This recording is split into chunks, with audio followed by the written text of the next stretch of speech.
কিন্তু আমি এখন ঝুলছি একটা গুহার 100 ফুট নিচে, যেটা মাটির নিচে 5 কিলোমিটার জুড়ে বিস্তৃত আছে। আর আমরা এটা পছন্দ করি বা না করি, যখনই আমি আর আমার বন্ধুরা মাটি টাচ করলাম, আমরা অফিসিয়ালি এখানে আগামী 7টা দিন কাটাতে চলেছি।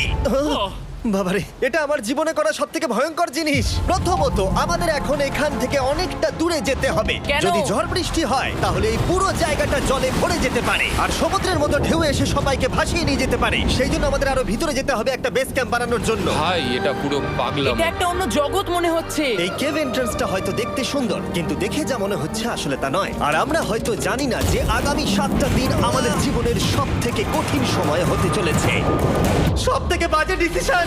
ঠিক আছে, আর কিছুক্ষণের মধ্যেই অন্ধকার হতে চলেছে। ক্যাম্প না করলে আমরা বিপদে পড়বো। আমরা কোথায় যাচ্ছি সেটা কি বলবে? আমাদের ক্যাম্প সেটআপের জন্য একটা ফ্ল্যাট গ্রাউন্ড খুঁজতেই হবে। কেভের ভেতরে ঢোকার পরে আমরা এমন একটা জায়গা খুঁজে পেলাম যেটা অনেকটা উঁচুতে থাকায় আমরা জল থেকে সুরক্ষিত থাকতে পারবো। তার মানে এটা ক্যাম্পের জন্য পারফেক্ট। পারফেক্টটা একটু বেশি হয়ে গেল। মোটামুটি বলা যেতে পারে। ঠিক আছে, ক্যাম্পের জন্য মোটামুটি। প্রথম দিনের বাকিটা আমরা কাটিয়ে দিলাম আমাদের জিনিসপত্র আনতে। প্রত্যেকটা ব্যাগের ওজন প্রায় 80 পাউন্ড। আর যেমনটা তোমরা ফুটেজে দেখছো, আমরা এটা করতে 4 ঘন্টা লাগিয়ে দিলাম। এখান থেকে যাওয়া খুব কঠিন। তারপরে আমরা সবাই বেস ক্যাম্পে ফিরে গেলাম। ঠিক আছে, আমরা এখানে লাইট লাগিয়ে দিলাম। আমাদের সব জিনিসপত্র হোম বেসে চলে এসেছে। একটু ক্যামেরাটা ওদিকে দেখাবে? ওদিকটা কিন্তু ভয়ানক অন্ধকার, আর সবসময় এরকমই থাকবে। তাই আমরা ক্যাম্পিং গ্রাউন্ডের জন্য খুব বেশি কিছু করতে পারলাম না। কটা ফুটো করে দড়ি টাঙিয়ে দিলাম। এটা ধরো আর ওঠো দেখি। মনে হচ্ছে আমাদের হ্যামকগুলো ভালোই সাপোর্ট পাবে। আর তারপরে আমাদের সার্ভাইভাল গাইড জোয়ের সাহায্যে আমরা হ্যামক টাঙালাম। এই সরু দড়িটা আমার হ্যামকটাকে ধরে রাখবে। হ্যাঁ। ডিনার খেয়ে আমরা প্রথম রাত্রি ঠান্ডার জন্য তৈরি হলাম। আমি মিথ্যে কথা বলবো না, আমি যতটা ভেবেছিলাম তার থেকে এই হ্যামকটা অনেক বেশি কমফোর্টেবল। এই আমি তো আমার চমকেই হাতটা তো গেছিলাম। বড় কেন ভাই? এই কেভটা 2.5 কিলোমিটার ডিপ, আর আমরা এখন এন্ট্রান্সের কাছেই ক্যাম্পিং করছি। কাল আমরা অনেক কিছু এক্সপ্লোর করব। তোমরা কেমন ঘুমালে? ভয়ঙ্কর। ঘুমই হয়নি। এটা সত্যি একটা অস্বস্তিকর পরিবেশ। কেবের উপর থেকে অনবরত আমাদের উপরে জল পড়েই যাচ্ছিল, তাই উপরে একটা প্লাস্টিক চাপালাম, কিন্তু তাও আমাদের হ্যামকের উপরে জল পড়েই যাচ্ছিল। একটা আইডিয়া আছে, চলো শেল্টারগুলোকে ভালোভাবে তৈরি করি। আমার মনে হয় এই প্লাস্টিকগুলোকে জুড়ে দিলে আর জল পড়বে না। বাহ, তুমি তো জিনিয়াস। আমি শুধু একজন ইউটিউবারই নয়, ঠিক আছে? আমার হ্যামকটা এটার উপরে ঝুলছিল। মানে দেখো, আমি আরেকটু হলে হ্যামক থেকে নেমে পড়ে যেতাম। আর আমরা সেই সময় এটা বুঝতেই পারিনি যে এই গর্তটা প্রায় 40 ফুট গভীর। তাই যখন আমি আর শন প্লাস্টিকগুলোকে জুড়ছিলাম, তখন ম্যাক আর কার্ল এই গর্তটা কতটা ভয়ঙ্কর সেটা দেখতে গেল। আমার হ্যামকটা দেখতে পাচ্ছো? ওখানে আমি ঘুমোচ্ছিলাম। এদিকটা দেখো। আর যেহেতু এই কেভে সব একই রকম দেখতে, তাই আমাদেরকে ফলো করা অনেকটাই কঠিন ছিল। এই ম্যাপে তোমরা আমাদের হোম বেস দেখতে পারবে, আর দেখতে পারবে ওরা ওখান থেকে কত দূর হ্যাঁ, যাচ্ছে। এটা তো খুবই ভয়ঙ্কর। ভাই এটা পাগলামো। আর যখন ছেলেরা র্যান্ডমলি এক্সপ্লোর করছিল, তখন আমি আর শন ক্যাম্পে কাজ করছিলাম। এই স্লিপিং ব্যাগটা এখানে কেন পড়ে? কারণ এটার থেকে পিয়ের গন্ধ বেরোচ্ছে। ইয়া, এটার থেকে শেখা উচিত স্লিপিং ব্যাগ ভাড়া নিতে নেই।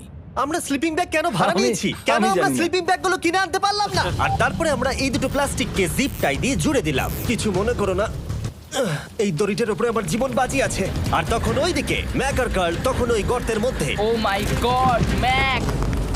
আর শেষ পর্যন্ত ওরা একদম নিচে পৌঁছে গেল। এই! আমি তো ভাবলাম সবাই ক্যাম্প নিয়ে কাজ করবে।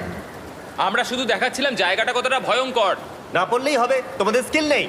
আচ্ছা ঠিক আছে। আর যদিও ওদের এবার ফিরে আসা উচিত ছিল, কিন্তু কাল আর ম্যাক এটা কতটা গভীর সেটা দেখানোর চেষ্টা করলো। ভাই এটা দেখতে দারুণ লাগছে। তুমি কি নদীটাকে পার করতে পারবে? কিন্তু ওরা এটা জানে না যে এই রিভারটা এই কেভের গোটাটাই জুড়ে আছে। তার মানে এর মধ্যেও আমাদের কিছুটা সময় কাটাতে হতেই পারে। ওই তো ওরা এসে গেছে। এসো। তোমরা রান্না করে রেখেছো তো? হ্যাঁ, রান্না করেছি। ঠিক বলেছ। একটা নতুন বাড়ি, ঠিক বলেছি তো? একদম। এখন আমাদের একটা ছাদ আছে। আর এটা তো দারুণ। জিমি রান্না বেশ ভালোই আর করেছে। আমরা আমাদের ফায়ার পিটটাকে এই সুন্দর জায়গাটাতে নিয়ে এসেছি। জায়গাটা কেমন? বেশ গরম। আরামদায়ক। এই পাথরগুলো গরমটাকে ধরে রাখবে এবং ওপর থেকে যে পি পড়ছে সেগুলোকে আটকে দেবে। ওটা পি নয়। তাহলে ওটাকে কি বলবো? যদি জানি না, হয়তো বৃষ্টির জল হবে। না, এটা বৃষ্টি নয়, না, পাথর মানে ইয়ে তুমি করছে। কিছু- এই একটু উপরে দেখাও। তুমি মেঘ দেখতে পাচ্ছো? পাথর দেখা যাচ্ছে। এটা বৃষ্টি নয়, রক পি। Rock P. ঠিক আছে, রক পি। ঠিক আছে, এটা রক পি। আর একটা শুকনো রাত ঘুমিয়ে কাটাবার পরে আমরা ঠিক করলাম জো আমাদের সার্ভাইভাল এক্সপার্ট, তাকে নিয়ে আমরা কেভের শেষ প্রান্ত অব্দি যাব। Cave, cave! Cave, cave, cave! Cave. দেখা যাক আমরা কেভের কতটা গভীরে যেতে পারি। তোমরা কিন্তু মনে রাখবে আমরা সবেমাত্র কেভের এন্ট্রান্সের দিকেই আছি, আর আমাদের ইচ্ছা এই কেভের শেষ প্রান্ত অব্দি যাওয়া, অবশ্যই না মরে গিয়ে। ও মাই গড, এটা তো খুবই স্টিফ। আরে এটা তো সবে শুরু। আমরা কেভের আরো গভীরে এসেছি। তোমরা সবাই সাবধানে আসবে। এটা খুবই ছোট জায়গা, আমার মনে হয় না এখান থেকে আমি যেতে পারবো। কেভ এক্সপ্লোরের ইন্টারেস্টিং জিনিসটা হলো যা হোক করে আমাদের এই ছোট্ট ফাঁকগুলোর মধ্য দিয়ে এগিয়ে যেতে হবে। ও মাই গড, খুব ছোট জায়গা। আর তারপরেই খুব বড় একটা জায়গা আসবে, সেটা এতটাই বড় যে কিছু না দেখতে পাওয়ার জন্য এটা করতে হলো। ও মাই গড! এবার আমি সব দেখতে পাচ্ছি, এটা দুর্দান্ত। এটার তো অনেক আলো। ভাই জায়গাটা কতটা সুন্দর দেখো। বাপরে কি আলো, আমি তো তাকাতেই পারছি না। আমি তো অন্ধ হয়ে যাব মনে হচ্ছে। এ বাবা, এটা কি হলো? আমরা বোধহয় ঠিক মতো এটাকে ব্যবহার করতে জানতামই না।